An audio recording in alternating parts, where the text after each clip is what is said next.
Tu sais ce qui se passe quand deux puissances mondiales se retrouvent à deux doigts de la guerre? Les politiciens parlent, les généraux se positionnent, mais les vrais gagnants, eux, ils se taisent et ils achètent. Ce que tu vas entendre dans les prochaines minutes, ce n'est pas de la politique, c'est de l'argent. Des milliards d'euros qui ont bougé, des décisions prises dans l'ombre, et une réalité que les médias mainstream ne t'expliquent jamais vraiment.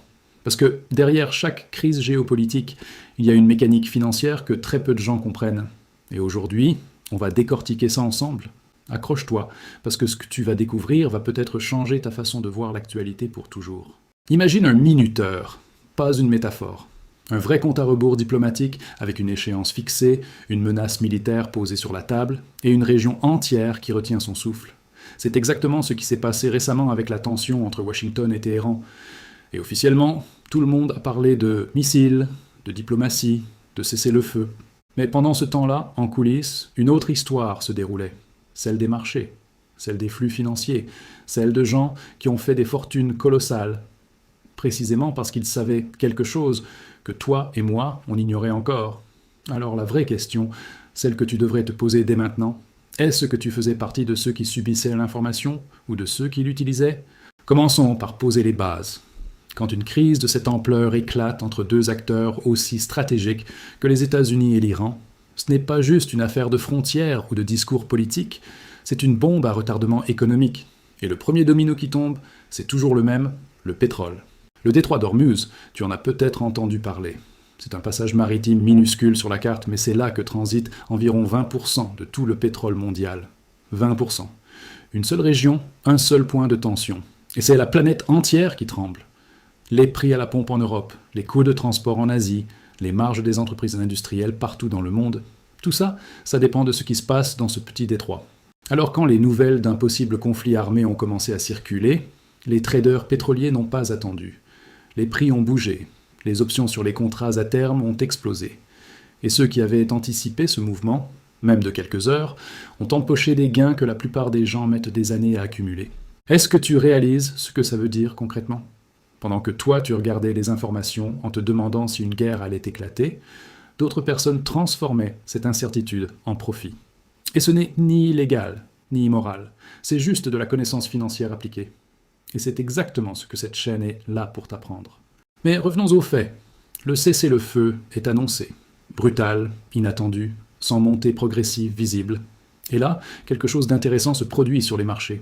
Ce n'est pas le soulagement général auquel on pourrait s'attendre. Non, c'est une volatilité immédiate, une hésitation, presque une confusion collective. Pourquoi? Parce que les marchés n'aiment pas les surprises, même les bonnes. Une paix annoncée trop vite, sans feuille de route claire, sans détails confirmés, ça génère de l'incertitude. Et l'incertitude, en finance, c'est le pire ennemi de la stabilité. Les investisseurs institutionnels, les grands fonds, les banques centrales, ils ont tous commencé à recalibrer leur position. Certains ont vendu des actifs refuges qu'ils avaient accumulés pendant la crise, l'or notamment, qui avait grimpé. D'autres ont commencé à racheter des secteurs qui avaient été pénalisés, comme l'aviation, la logistique maritime, le tourisme. Ce mouvement de rotation sectorielle, c'est quelque chose que la plupart des investisseurs particuliers ne voient ne jamais venir. Ils arrivent toujours après la fête. Et toi, tu étais où dans tout ça? C'est la question fondamentale. Parce que l'objectif ici, ce n'est pas juste de comprendre ce qui s'est passé, c'est d'apprendre à lire ces signaux avant qu'ils ne deviennent des évidences pour tout le monde. Maintenant, parlons d'une dimension que très peu de commentateurs financiers ont soulevée, le rôle des puissances extérieures dans l'équation économique de cette crise. Des informations non officielles évoquent des médiations indirectes impliquant la Chine et la Russie, avec un relais régional du côté du Pakistan. Et là, si tu mets de côté la dimension politique, ce qui est vraiment fascinant, c'est ce que ça révèle sur les nouveaux flux de pouvoir économique mondial. La Chine, premier importateur de pétrole iranien. La Russie, concurrent direct mais aussi partenaire tactique sur certains marchés énergétiques. Ces deux acteurs n'ont aucun intérêt à voir le détroit d'Ormuz bloqué ou une région entière s'embraser. Pas pour des raisons humanitaires, soyons honnêtes, mais parce que l'instabilité dans cette zone frappe directement leurs économies, leurs exportations, leurs projets d'infrastructures. Et ça, c'est quelque chose d'énorme à comprendre. Dans le monde moderne, les guerres ne se gagnent plus seulement avec des armées. Elles se gagnent ou se stoppent aussi avec des intérêts économiques bien calculés. Quand les bonnes puissances ont assez à perdre, elles trouvent toujours un chemin vers la négociation. Ce principe-là, tu peux l'appliquer à n'importe quel conflit géopolitique pour anticiper les mouvements de marché qui vont suivre. Garde ça dans un coin de ta tête. Mais attention, parce que la situation est loin d'être résolue. Et c'est là qu'on entre dans le territoire vraiment inquiétant pour tes finances personnelles. Ce cessez-le-feu, aussi bienvenu soit-il, repose sur un accord encore flou. Des conditions proposées par l'Iran qui, il y a quelques semaines à peine, étaient jugées inacceptables. Et pourtant, la table de négociation semble s'être ouverte. Levée de sanctions, reconnaissance de capacités stratégiques, redéfinition de la présence militaire américaine dans la région. Si ces éléments se confirment, on parle d'un rééquilibrage profond de toute une région. Et ça, pour les marchés émergents du Moyen-Orient, pour les prix de l'énergie, pour les chaînes d'approvisionnement mondiales, c'est un changement de paradigme, pas une simple pause. Un vrai basculement potentiel. Pense à ça. Si les sanctions sur l'Iran sont progressivement levées, le pétrole iranien revient massivement sur le marché mondial. Et quand l'offre augmente fortement, les prix baissent, ce qui est une bonne nouvelle pour les consommateurs en théorie, mais une catastrophe pour les pays du Golfe dont toute l'économie repose sur des prix élevés. Et des pays du Golfe instables économiquement, ça veut dire des flux d'investissement qui se réorientent, des projets qui s'arrêtent, des partenariats commerciaux qui se reconstruisent ailleurs. Tu vois comment tout ça est connecté ? C'est pour ça qu'on ne peut plus se permettre de consommer l'actualité passivement. Chaque événement géopolitique majeur a une traduction financière directe, et si tu ne parles pas ce langage, tu subis les conséquences sans jamais comprendre pourquoi. Maintenant, parlons des alliés. Parce que dans toute cette histoire, il y a une fracture qui commence à apparaître, et elle pourrait avoir des répercussions financières massives. Israël et plusieurs monarchies du Golfe semblent avoir été surpris par la rapidité de l'annonce. Dans les cercles diplomatiques, on parle d'une consultation minimale, voire inexistante dans les dernières heures. Et quand des alliés stratégiques se sentent mis à l'écart d'une décision aussi majeure, ça génère une chose en finance qu'on appelle le risque de réalignement. Qu'est-ce que ça veut dire concrètement ? Ça veut dire que certains pays pourraient en fait commencer à diversifier leur protection, renforcer leurs propres capacités militaires, chercher d'autres partenaires stratégiques.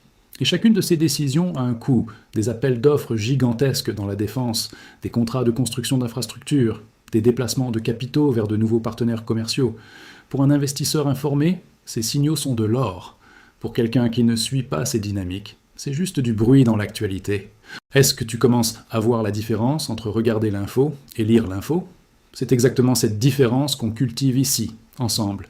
Et puis il y a le scénario que personne ne veut envisager, mais que tout le monde doit intégrer dans sa réflexion. Et si ce cessez-le-feu s'effondrait ? Ce n'est pas du catastrophisme. C'est de la gestion de risque.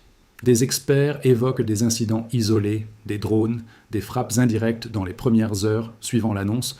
Certains parlent même d'acteurs qui auraient intérêt à faire échouer l'accord. Des groupes qui ne sont pas directement à la table des négociations, mais qui opèrent dans la région. Historiquement, les cessez-le-feu fragiles ont souvent été rompus, non pas par des décisions officielles, mais par des événements périphériques incontrôlables. Et dans ce cas précis, les enjeux sont immenses. Un retour à l'escalade signifierait une flambée immédiate des prix de l'énergie, une fuite vers les valeurs refuges, une déstabilisation des marchés actions dans les économies les plus exposées. Autrement dit, si tu n'as pas de stratégie de protection financière en place, un seul événement dans une région que tu ne visiteras probablement jamais pourrait réduire significativement la valeur de ton épargne, de ton portefeuille, de tes investissements. Et ça, c'est une réalité que tu dois accepter pour mieux te préparer. Alors, où on en est ? 3 scénarios possibles, et chacun a une logique financière distincte. Premier scénario. La paix tient et se consolide. Les négociations aboutissent, les sanctions se lèvent progressivement, le pétrole iranien revient sur le marché. Résultat, les prix de l'énergie baissent sur le long terme, les économies importatrices respirent, mais les pays exportateurs du Golfe vivent une compression de leurs revenus.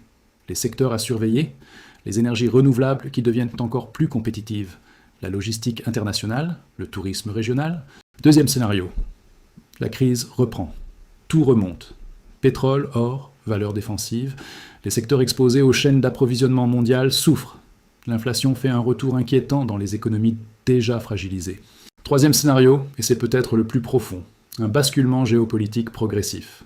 La Chine et la Russie renforcent leur influence dans la région pendant que les alliances occidentales se reconstruisent plus lentement. À terme, ça pourrait redessiner les flux commerciaux mondiaux, remettre en question la domination du dollar dans les échanges énergétiques et ouvrir une nouvelle ère d'équilibre multipolaire. Ce troisième scénario, c'est celui qui se joue sur 5, 10, 15 ans. Et ceux qui commencent à le comprendre aujourd'hui seront ceux qui seront le mieux positionnés demain. La vraie leçon à retenir de tout ça, ce n'est pas de savoir si Trump a bien ou mal géré cette crise.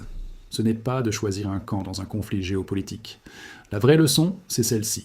Le monde financier et le monde politique sont indissociables. Et tant que tu consommes l'actualité sans la filtre économique, tu passes à côté d'informations qui peuvent littéralement transformer ta situation financière. Chaque grande crise crée des perdants qui subissent, et des gagnants qui avaient été compris avant tout le monde. La question, c'est de quel côté tu veux être. Cette chaîne existe précisément pour ça, pour te donner les outils, la lecture, la grille d'analyse, que les médias classiques ne t'offrent jamais vraiment. Pour que tu ne sois plus jamais celui qui découvre après coup ce qui s'est passé avec son argent. Le monde change vite. Les équilibres bougent. Et dans cette période d'incertitude, l'information de qualité, c'est la meilleure protection financière qui existe. Alors ne la rate pas. Titre. Pendant que tout le monde regardait la crise Iran-USA, des milliards ont changé de main en silence. Si cette vidéo t'a ouvert les yeux sur la façon dont la géopolitique impacte directement ton argent, laisse un like maintenant, ça prend 2 secondes et ça aide vraiment la chaîne à continuer ce travail. Dis-moi en commentaire. Est-ce que tu pensais déjà à ces connexions entre politique mondiale et finances personnelles, ou c'est quelque chose de nouveau pour toi? Je lis tous les commentaires et je réponds. Et si tu connais quelqu'un qui suit l'actualité sans jamais faire le lien avec ses finances, partage-lui cette vidéo. Ce pourrait être le déclic qui change sa façon de penser. Abonne-toi si ce n'est pas encore fait, parce que les prochaines vidéos vont encore plus loin dans cette analyse. Tu ne veux pas rater ça.